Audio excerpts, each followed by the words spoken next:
궁금한 뉴스를 콕 찍어 진실만을 전해드리는 신규철TV 소문과 진실의 이영민입니다. 최근 정치 뉴스 때문에 뇌종양이란 질병에 대한 관심도가 높아졌는데요. 뇌종양, 그것 불치병 아니야? 엄청 심각한 병 아니야? 얼핏 이렇게 생각하실 수 있습니다. 하지만 진단 결과 양성 뇌종양의 경우는 수술을 받지 않고 심지어 별다른 치료 없이도 완치가 되는 경우가 있습니다. 뇌종양은 악성과 양성으로 나뉠 수 있는데요.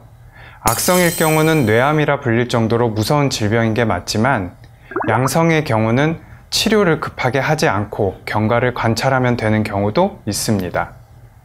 물론 양성 종양도 위치에 따라서 수술이 필요한 나쁜 경우가 있긴 하지만요. 뇌종양 진단을 받았다고 해서 무조건 겁내고 좌절할 필요는 없다는 사실. 종양의 위치와 성장 속도 등에 따라 종류가 달라지는 뇌종양, 정확한 진단과 적절한 치료로 극복할 수 있습니다. 최근 해외여행을 떠나는 분들이 짐에 넣을까 말까 제일 고민하는 것 중에 하나가 바로 라면이라고 하는데요. 외국 음식 입맛에 안 맞을 때 한국에서 가져간 이 라면만큼 고마운 것이 없죠. 하지만 지금은 좀 참아주셔야 할 것 같습니다. 아프리카 돼지열병 유행 때문에 일부 국가에선 육류 가공식품 반입을 엄격하게 금지하고 있습니다. 라면 스프에 포함된 육류 성분 또한 규제 대상이라고 하고요. 심지어 일부 국가에서는 벌금까지 내야 된다고 합니다. 바리바리 싸들고 간 라면 다 뺏기고 벌금 내고 여행 시작부터 기분 상할 일이 있으니 애초에 가져갈 생각은 꿈도 꾸지 않는 게 좋겠습니다. 라면뿐 아니라 햄, 소시지, 육포, 고기가 함유된 볶음 고추장까지 모두 규제 대상이니까요. 절대 가져가시면 안 되고요. 요즘 웬만한 외국에 가면 한인마트 잘 돼 있습니다. 가격은 조금 비쌀지라도 가셔서 사 드시는 게 여러모로 안전하실 것 같습니다. 여러분, 독감 주사 맞으셨습니까? 독감은 대략 12월부터 4월까지 유행하는데요. 그 전에 몸에 항체를 만들어 놔야겠죠. 아직 안 맞으셨으면 서둘러 주세요. 독감 주사 맞아도 독감 걸리더만 에이 귀찮아 안 맞아 하시는 분들 계시는데요. 맞습니다. 걸릴 수 있어요. 하지만 백신주와 유행주가 일치할 경우 건강한 성인이면 70에서 90% 정도 예방 효과가 있다고 합니다. 이 정도면 미리미리 맞는 게 좋겠죠?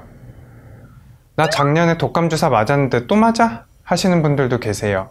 하지만 면역 효과가 있는 기간은 약 6개월 정도라고 합니다. 게다가 유행하는 독감 바이러스는 해마다 바뀌고요. 올해 유행할 것 같은 바이러스주를 포함하는 백신을 접종하는 게 매우 중요합니다. 3가는 뭐고 4가는 또 뭐야?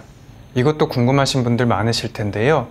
3가 백신은 A형 독감 2종과 B형 독감 1종을 예방하고 4가 백신은 3가 백신의 B형 독감 1종을 추가로 예방하는 백신입니다.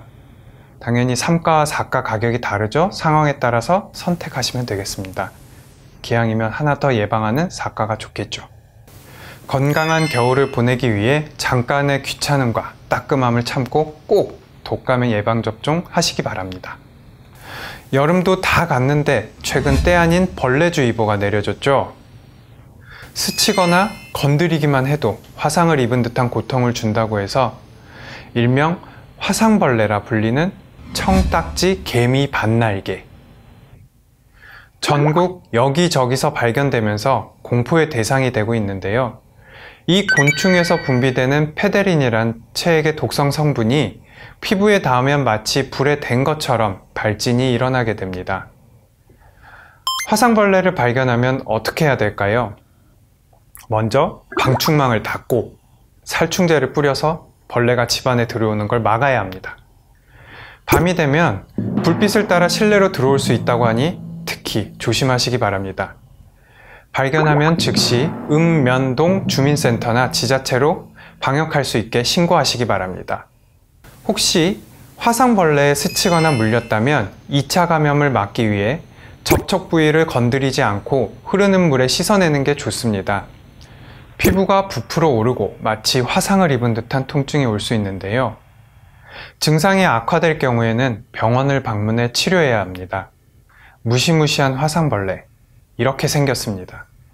잘 기억해 두셨다가 발견 즉시 절대 만지지 마시고 대처하시기 바랍니다. 담배 태우십니까?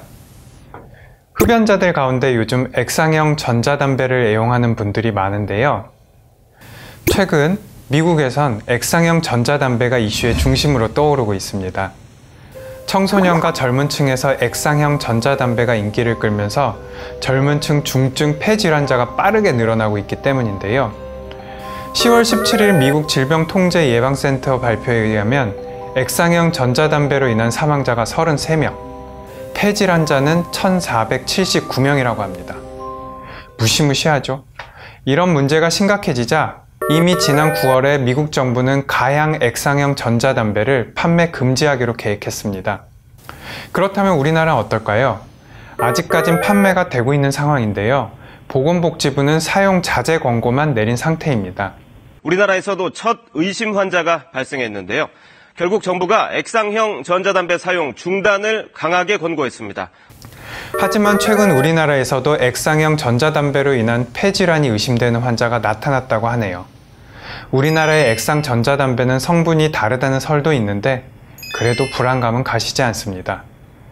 백해무익한 담배, 액상이든 뭐든 피우지 마시고 금연에 도전해 보시는 것이 불안감을 날릴 수 있는 최선의 방법이 아닐까 싶습니다.